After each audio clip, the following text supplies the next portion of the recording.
Vi er taget på besøg hos Christian Jensen, også kaldet Christian Moss.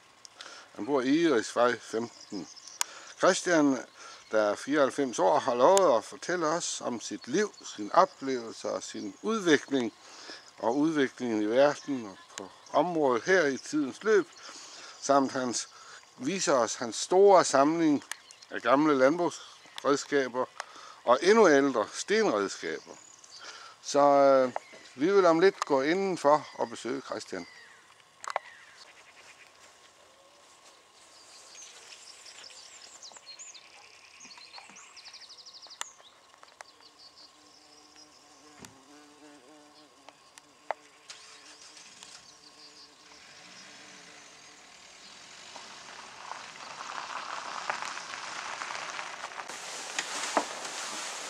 Christian, lad os nu få noget kaffe med de nørkler med det der.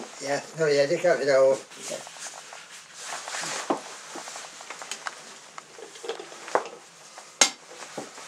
Ja, det er glaskopper. Det var dem, jeg sådan tog med. Værsgo. Ja, tak. Hvorfor en Nej, anden? det kan jeg skrive om i den der. Ja, det kan jeg gøre da. Jeg har rystet lidt godt nu hånden, så... Ja. Ja, den er jo fyldt. Tak skal du have. Nu har jeg altså ikke taget fløde med. Det er bare mælk. Jamen, jeg er vant til det, så Nå. har en fløde, så når han ikke bruger kun, så bliver det sur, og så... Ja. En kop. Jeg bruger sukker, når jeg skal have en kaffepunds, og når jeg skal have sådan i afslutning. Vil du have en kop? Ja, tak. Jeg kan ikke lave den punds, den små uden sukker. Nej, men Det den har er det. god. Prøv, det hører sig til dig. Ja, det gør jeg. Jeg bare Det er forudsætte det over. det er Lisbeth Ale, der har udtaget rundstykkerne Nå, til. er det? Jamen, så er det Jeg sagde, hvor jeg skulle hen. lidt kendt, så... Nå, hun var deroppe i dag. Kan du få fat i den ellers, så skal jeg... Ja. Så får jeg lidt fedt. Nå, okay, Og der er jeg smør kan her, ja. snart se jer. Jeg har snart sådan her, så jeg kan ikke se jer. Christian, vi skal lige have lidt at vide om den skænk, du har der, han gør. Det skal jeg så prøve at fortælle. Det var ham den gamle der blev 102 år. Han har en mælker. Og så der han var 69 år, da han byggede det her. Og så har han bevilget til, når det var dollarmanden, som han serverede spiritus. Ja.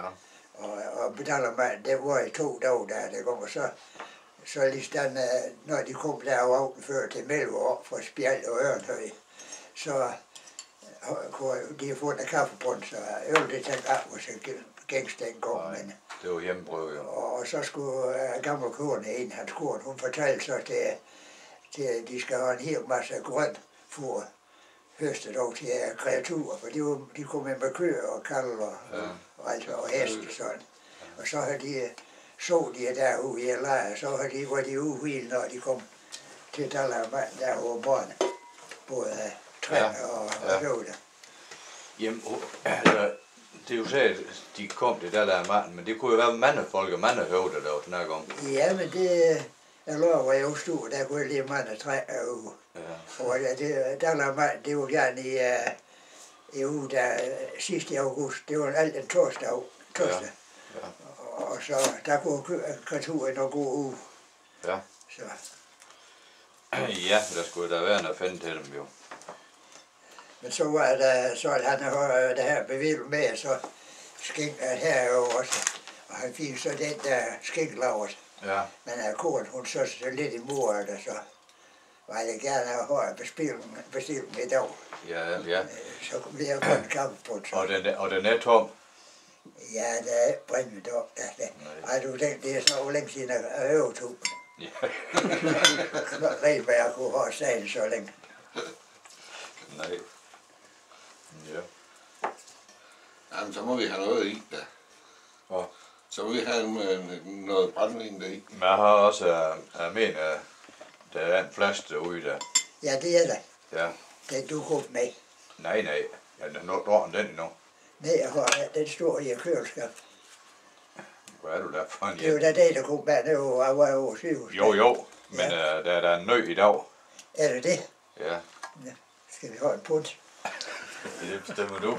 Det jeg stemmer der på. Jamen, jeg stemmer i mor. Jeg bruger kaffe og sukker.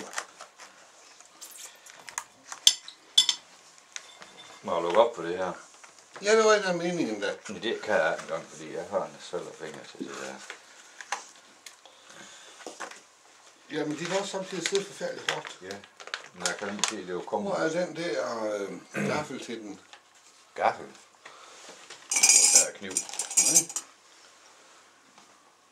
Nej, du godeste. Nå. Det må du få lov til at lege med.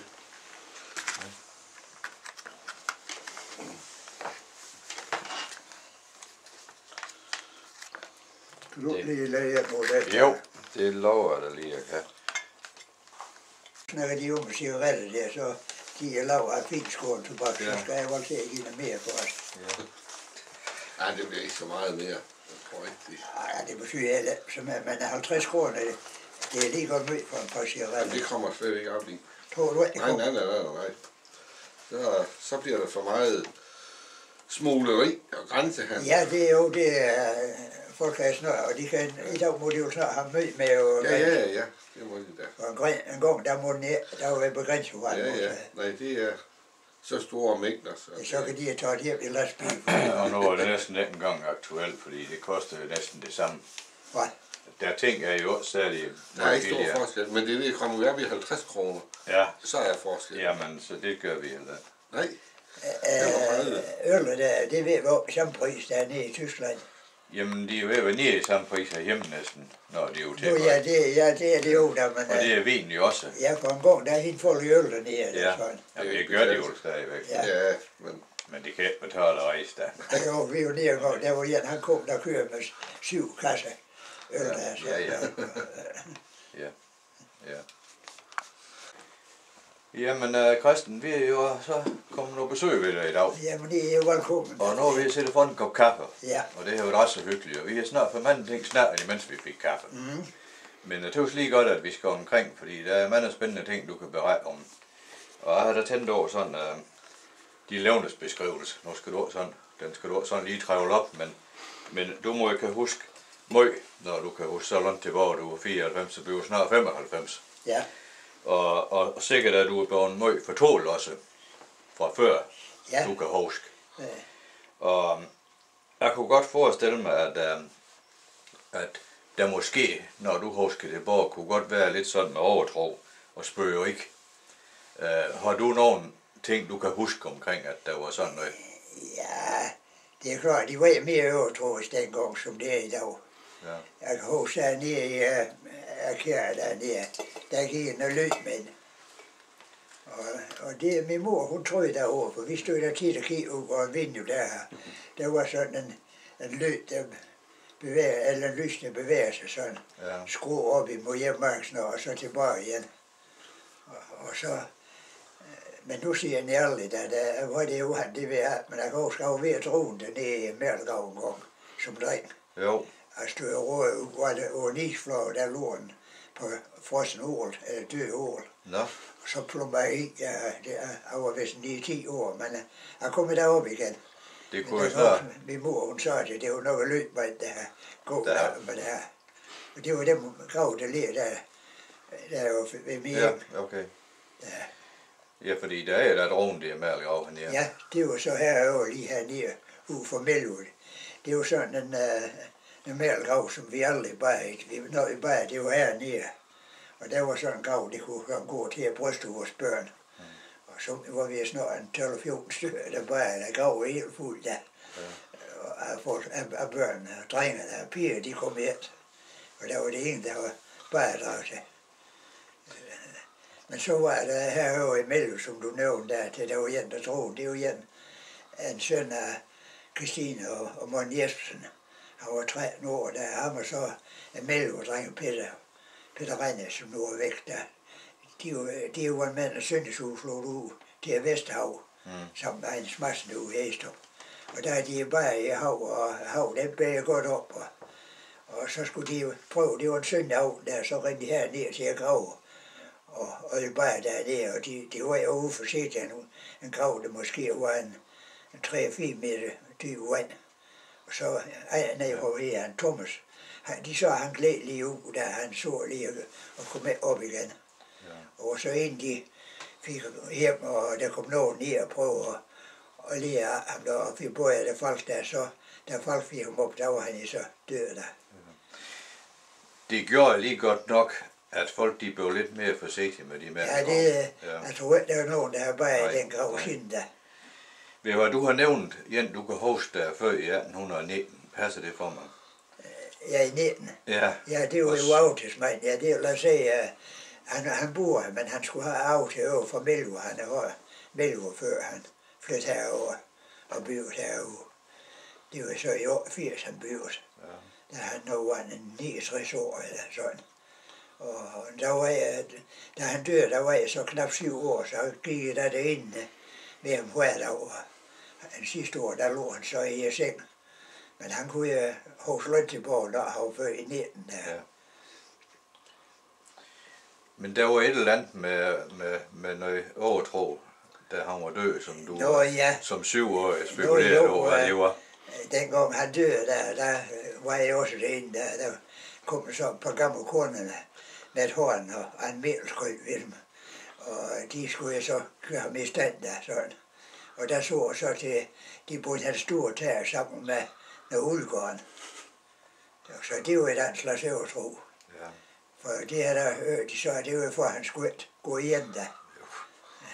Ja. Og det har jo været at gå an der. Jo, for han er kommet. Vi har hans regn der, så. Ja. Har du noget at skyde ind her? Nej, jeg synes, det er så interessant, det vi hører der. Så. Jeg håber. Ja, jeg synes, du skal gå videre. Han kunne jo huske lidt tilbage, kan vi sige, når det er 190 år siden. Men det kunne jo så være spændende, om du har en eller anden træk til, du kunne huske, han har fortalt. Ja, det kan jo godt være noget af det, som man kan huske. Det er noget, han har fortalt mine forældre. Så, ja.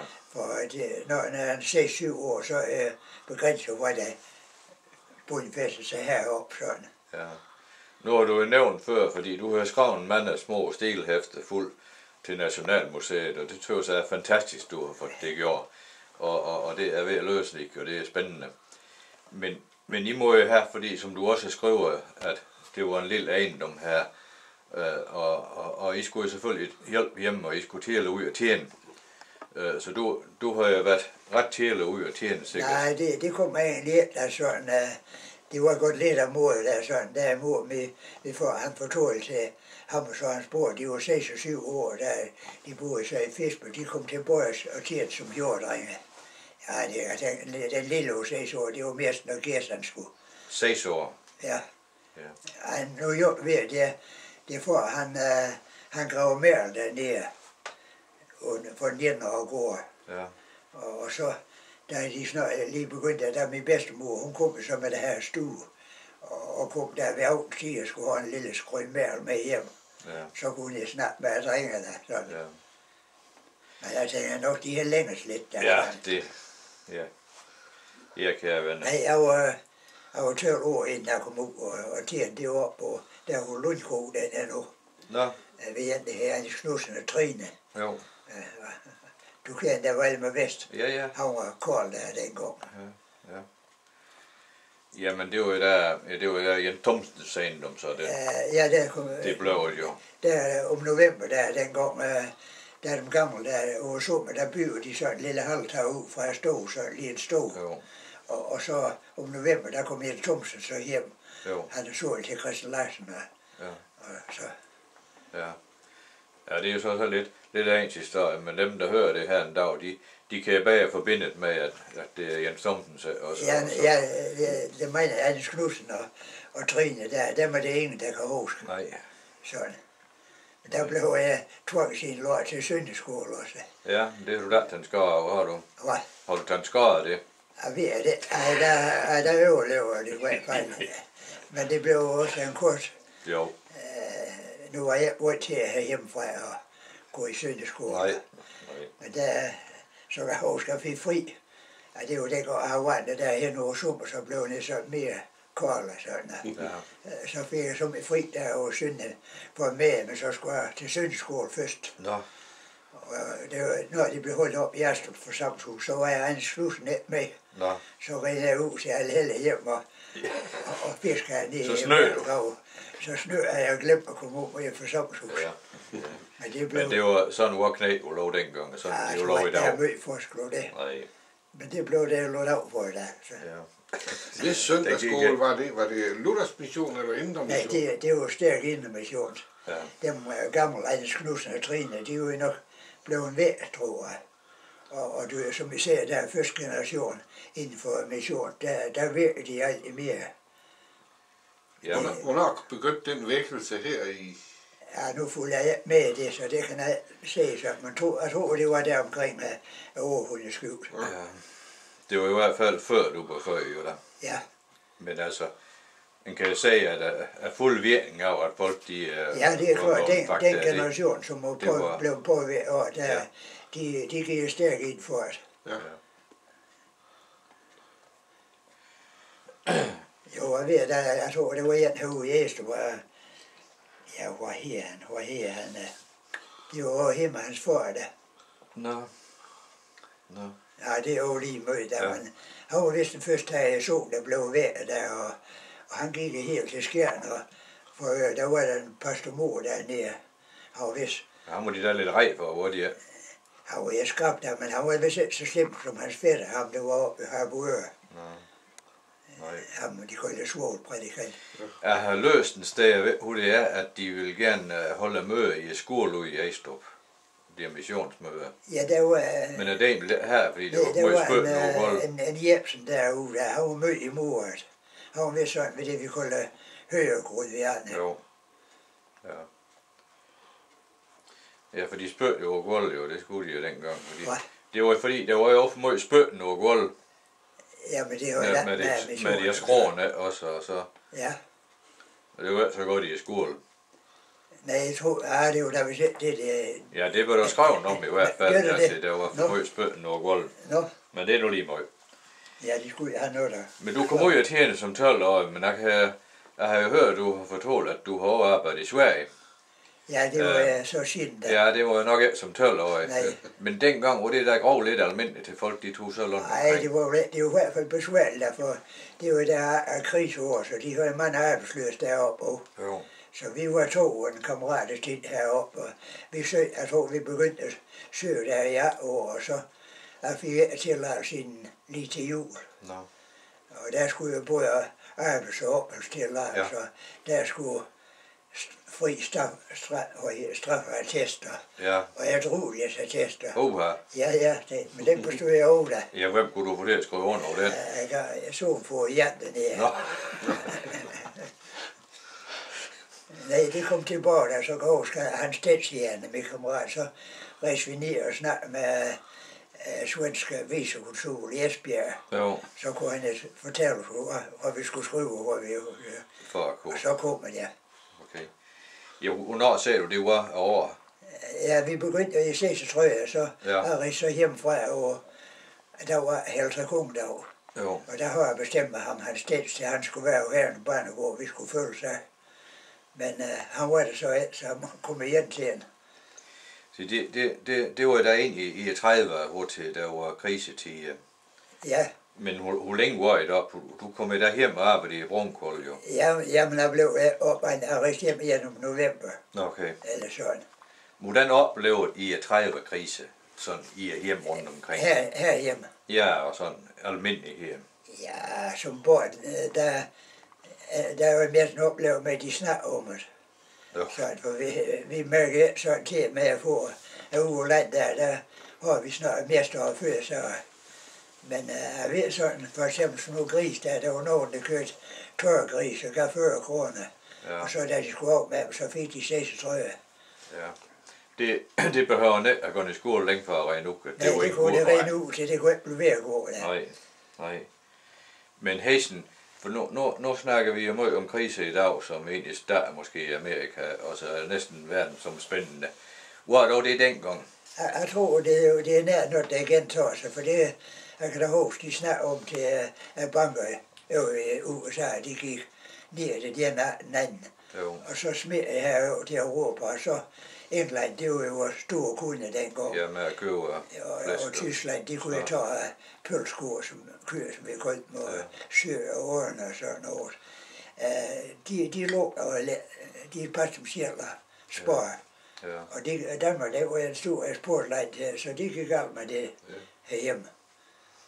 Men så kom svindkort, ja. Ja. Og det hjælper så, de fik jo ikke levere så meget, men så fik de over 100 kroner for hver gris, så det var en stor forskel. Jeg kan stadigvæk forstå, fordi de beretter om, at hvis en købt 8 eller 10 hårgris, så skulle man så det, hvor en for meget. Ja, det var klogt at sige, for der kunne godt være en eller to mere. Men tørgris, de var ikke så store dengang. Men de kunne da få udråd, de var med tid i en 6 Jo. For sådan nogle går, det var sjældent de her over en 5-6 gris i en sti der. Ja. Ja. At du, eller vi har lige snakket om, at du har været i Sverige der i 30 også en tur. Men du må jo have lavet meget andet. Du må jo have lavet mange andre ting i de 94 år. Ja, det har jeg. Der går jo uden godt der sådan. Ja, det var mest godt. Men jeg kom jo ud og tjente, der var blev konfirmeret, da jeg blev konfirmeret i år, der så kom jeg ned den plads nede i Boris. Og der var jeg så i 3 år, den sted her. Ja. Så kom jeg op til en nabo, der var i 1 år. Ja. Og det var der, jeg begyndte at samle flintsten og sådan. Ja, og det skal vi jo snakke om, når vi kommer længere. Men så næsten så kom jeg op første gård. Og det var næsten som at komme i himmeriget dengang. Det løb jeg så vældig godt. Ja. Der var en god plads. Ja. Og så, der var der et år, så kom jeg om til hans bror, Peter Astrup, om på Slumstrup Mølle. Og der var jeg så i 2 år. Og det var jo helt godt, der sådan. Ja. Men Hessen, så kom du jo i Kolddag, og det er der, hvor til. Ja, og så var jeg jo i Sverige der i 37. Ja. Og hvor var det? Jo, så har jeg plads nede i Borsen sommer. Jo. Og så kom jeg over Sjælland og tjene. Nå. Og proprietær går op i nærheden af Hillerød. Ja. Det var da over Luthers Missions Højborg. Ja, han var tænkt ved Havre Mission der. Nå, okay. Det var en proprietær Larsen. Jo. Der i Åvinter, der var i Kostøl. Ja. Og der har vi 50 køer, det var mange dengang. Ja, det var. Og vi skulle jo malke med hånden. Ja. Så den første morgen, der blev der kaldt om og 3:30. Til at skulle malke 15 køer. Ja. Det snurrede lidt i håndlæret, da den kom til. Så i sommer, der kommer så ud i materialer, og der har vi så akkord over de meste arbejde med agro. Ja. Du er ude og bruger af der kul også. Ja, det kom jeg så siden der, for den går så kom hjem fra Hillerød, det var der i november i 39. Ja. Og der begyndte de så, der var krig i brød, og så begyndte de at grave kul. Ja. Og det er brunkul heroppe, det vidste de godt før til, det var brunkul, men udenlandsbrændsel, det var så billigt, det kunne ikke betale sig. For brøndboere, eller brøndgraver, de kom så ned til en kul, når de graver brønd. Ja, og det var ikke det bedste vand, de fik der. Nej. Det er ved sådan at kul, det kunne give små, det kunne jo aldrig. Ja, det kunne det. Ja. Men dengang krigstid i 30, de holdt op, så kom 2. verdenskrig. Nu har vi så krig igen. Vi håber jo, at det skal... i september, tror jeg. Vi håber jo, at det skal udløse noget spektakel. Vi håber da, at det skal udløse en 3. verdenskrig. Nej, så det blev mere alvorligt som sidste. Så... Men jeg ved, hvor langt vi skal omkring, fordi det vi også skulle koncentrere os om i dag, det var jo, at du har en samlermanik. Du har jo kunne få en oldsager, især fra stenalder, har du. Ja, det var jo det, der sådan, jeg gik mere stå i, eller... Så det jeg har, det er der sådan fundet. Jeg har fået enkelte ting der, men ellers har jeg selv samlet op der. Ja. Men, hvornår begyndte du sådan noget? Ja, jeg fik sådan en halv stenøvse af dem, du ved, med stridsøvse. Jo. Jeg har en kusine, der var båndpige over Vive, og det var dengang, vi til præst, der var så derovre, og hende snakke med hende, der har hun fundet det her halv stridsøvse, den fik jeg så. Jo. Så begyndte jeg at samle, før gik jeg nok og samle tårnsten og sådan noget der. Men nu har du samlet alt det der at finde. Siden jeg fik dengang fik traktor, så får jeg ikke mere, for så Nej, så kan så jeg du det. åbne ned, hvis der lå sådan en flintsten som det her er. Nej. Så, og der var rutsnart bedre til at finde så meget. Det var som, vi gik her ned til vester, der fundet flere og sådan.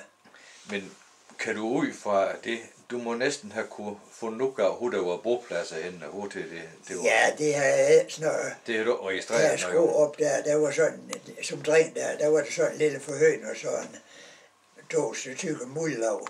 Og der troede vi, at det var en gravhøv, men så har jeg set derhen i Stendige, den ligger nu herude i haven nu. Det var sådan en kværn, altså, hvor de kunne knuse kuren. Ja. Og når den lå der en 50 meter fra hvor der var høv, og så har jeg tænkt, at det kunne være, hvor en boplads heroppe. Ja. Men heroppe, der har vi aldrig fundet Der, så meget som en nej, flæk. Nej. Jeg ved, Du har også samlet en hel masse med gamle landbrugsmaskiner. Ja, det blev jo Hvornår begyndte du på det? Ja, det var, jeg har jeg lidt før, men dengang så Støjland blev tømt for kreatur. Hvornår var det? Ja, jeg tror, det var i 83, der så det dyre ud. Så begyndte jeg ikke op derude i Støj. Og før, der har jeg været sådan lidt herude i garage, sådan, men det er jo alt muligt der. Men der er en vældig samling nu. Skulle vi ikke gå ud og kigge på den? Det lader du lige lidt om så. Nu har vi jo hørt en hel del om din stensamling. Og det er jo igennem mange, mange år, du har samlet den. Ja, det bliver jo. Men snak, det er ikke helt nok, Christian. Vi vil også gerne ind og se den. Jamen, Så skal vi ikke gå ind og kigge på det? Det er jo lavet det. Skal også. Det er sådan ligesom strandskal snart. Ja.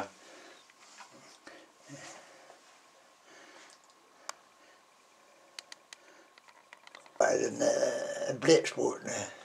Nå. Sådan. Men de kunne levere lys over der. Det er jo sådan en forstjerner fra, Jo. kan være millioner af år siden. Ja. Jamen det er da egentlig, det er da ufatteligt, fordi året, de er jo lige så fine. Ja. Og der er jo en museumsfolk, der sagde til, det er en 55 millioner år gammel. Jeg har fundet ud i Brunkerslag, der er en 3 meter ned, der kom sådan en, ligesom der var en vandløb, sådan, men en helt skinnende hvid sådan over en halv meters tykkelse. Og der lå sådan en trillebøjfel af det der. Prøv at låne. Ja. Det er jo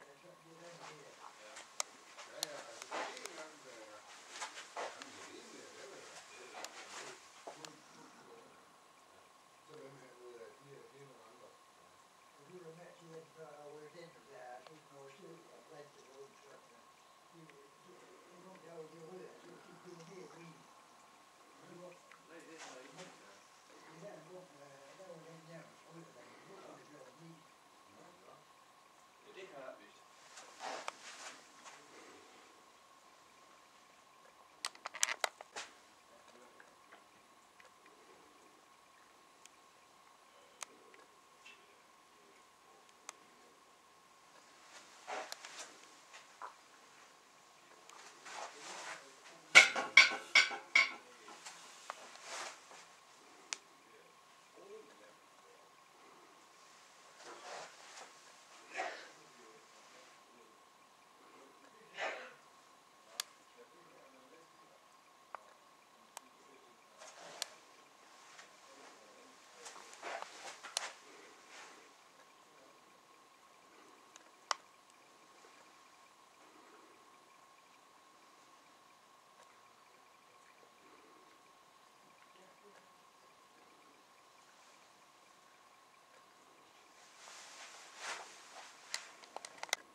hvor skal jeg have? Altså, vi trænger til Ja. en stor ærl. Ja.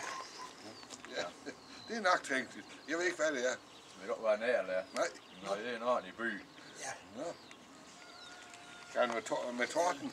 Det er ikke nødvendigt. Ja, Vi har ellers bestilt solskin. ja, det har jeg jo nemt derfor, det har jeg bare sidst. Ja, det skal jeg love. Ja, og de lovede her i radioen til morgen, at over middag, så er det solskin igen. Ja, for det har jeg så, at det vil få lidt derude. Nå, så er den et slet kær. Ja, vi skal have prøve os. Ja.